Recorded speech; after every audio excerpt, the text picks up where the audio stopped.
na nini, haelezi hata anapokuwa kwenye vikao vyake kama askofu mkuu. Haelezi swala CPCT.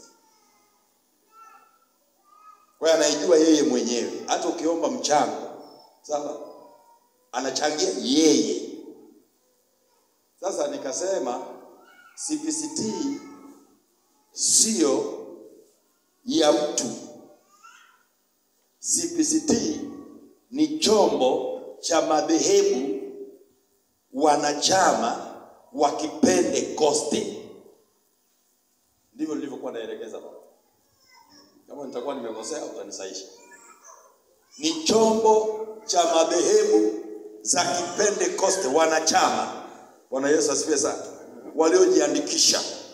Na nikatoa mfano kama askofu mkuu ni mwanachama kule taifani, basi sisi sote tulioko huku chini ni wanachama wa CPCT.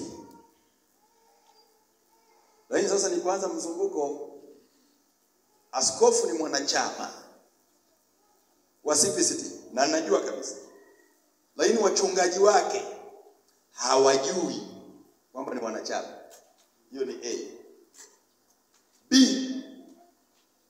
hawana taarifa yeyote juu ya CPCT. Hawana hiyo taarifa.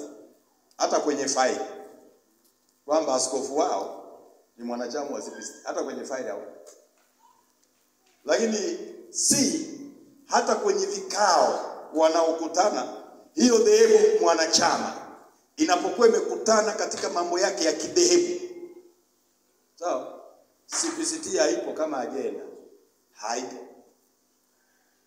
Kwa sisi viongozi tukipeleka mambo yetu, wa mikoa, wa wilaya wakipeleka mambo yao, wanawauliza, nyinyi ndio wapi?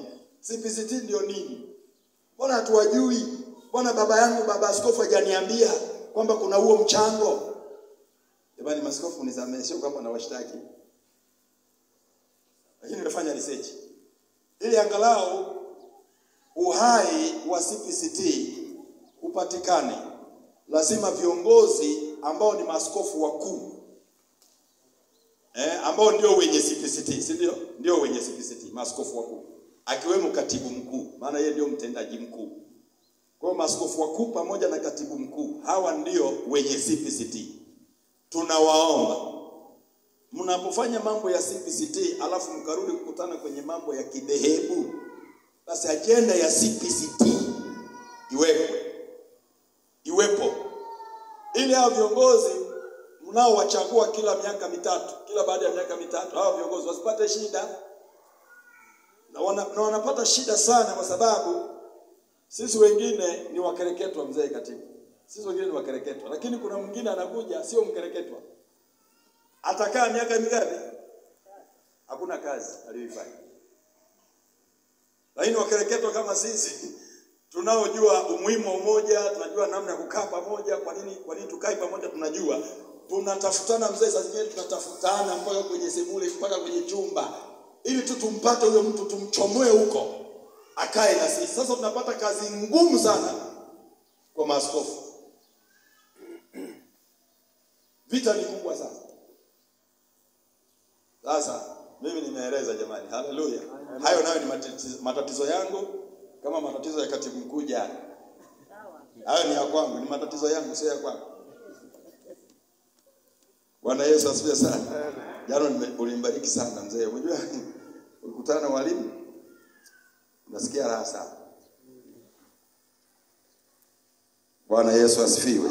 Kwa nimeona niseme hayo baba katibu mkuu, ili utusaidie sisi viongozi wa mikoani na wilayani. Acha niwe msemaji wa mikoa yote. Najua ndio kelele, ndio shida, maana nakaa nao na tunawasiliana. Sasa tunakaa umoja ketu sisi wa wenye viti kanda ya Ziwa. Hatujakuambia tu, ila tutakutembelea. Kanda ya Ziwa tunakaa umoja ketu ka wenye viti. Makajambo tunakafanya kama wenye viti wa kanda ya Ziwa. Sasa tutengeneze hicho, lakini tukikaa tunakutana haya ninayosema. Ni shida. Lingine mlipitisha ile gharama ya 10,000 kila tawi. Ili CPCT wilaya na mkoa iwe hai. Mzee, fuatilia ujione kama kuna wilaya au mkoa imefanikiwa kwenye hicho kitu. Sisi tulifanikiwa mwaka jana. Na tulifanikiwa mwaka jana baada ya kwenda Dodoma. Tukawa hatuna hela ya kujihudumia. Tukiwa kule, mzee Bayo ni shahidi. Tulishikana mashati sisi wenyewe kwanza kule, alafu tukaanza kuwafuatilia wachungaji kwa simu.